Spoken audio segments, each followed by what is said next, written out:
అందరికీ నమస్కారం. నేను మళ్ళీ ఇంట్రడ్యూస్ చేయను.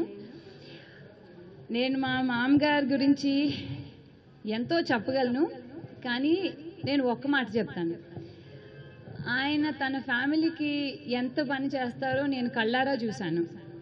అలాగే ఆయన ఖమ్మం కుటుంబంకి అలాగే సేవ చేస్తారని నాకు పూర్తి నమ్మకం. అందుకే మే 13వ తారీఖు కాంగ్రెస్ పార్టీకి హస్తం గుర్తుకి ఓట్ చేసి మన రఘురామ్ రెడ్డి గారిని మెజారిటీతో గెలిపిద్దాం.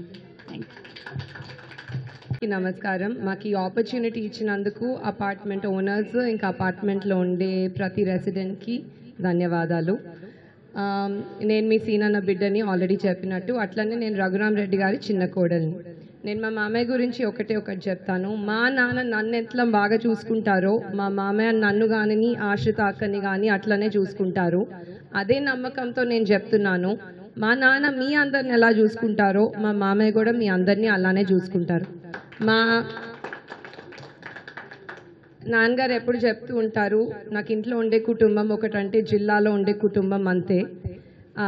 మామయ్యకి ఒక ఆపర్చునిటీ ఇచ్చి ఈసారి మెంబర్ ఆఫ్ పార్లమెంట్గా ఎలెక్ట్ చేస్తే మా మామయ్య కూడా ఒక రోజు ఇంటికి వచ్చి నాకు ఇదే చెప్తారని భరోసా ఉంది.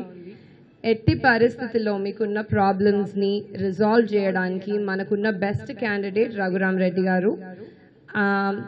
దీంతోనే ఐ రిక్వెస్ట్ యూ, మే 13వ తారీఖున ఓటింగ్ నాడు హస్తం గుర్తుకి ఓటేసి రఘురామ్ రెడ్డి గారిని మీరు ఢిల్లీ పంపిస్తారని నేను ఆశిస్తున్నాను.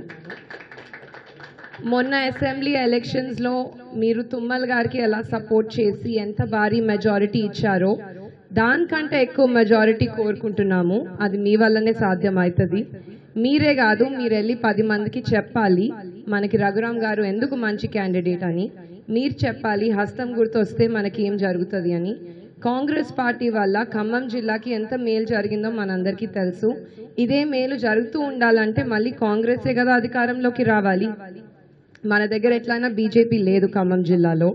మళ్ళీ బీఆర్ఎస్ అంటారా, వాళ్ళు స్టేట్లోనే లేరు, ఇంకా సెంటర్కి ఎక్కడికి వెళ్తారు?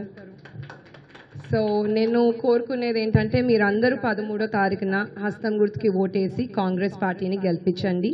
జై కాంగ్రెస్.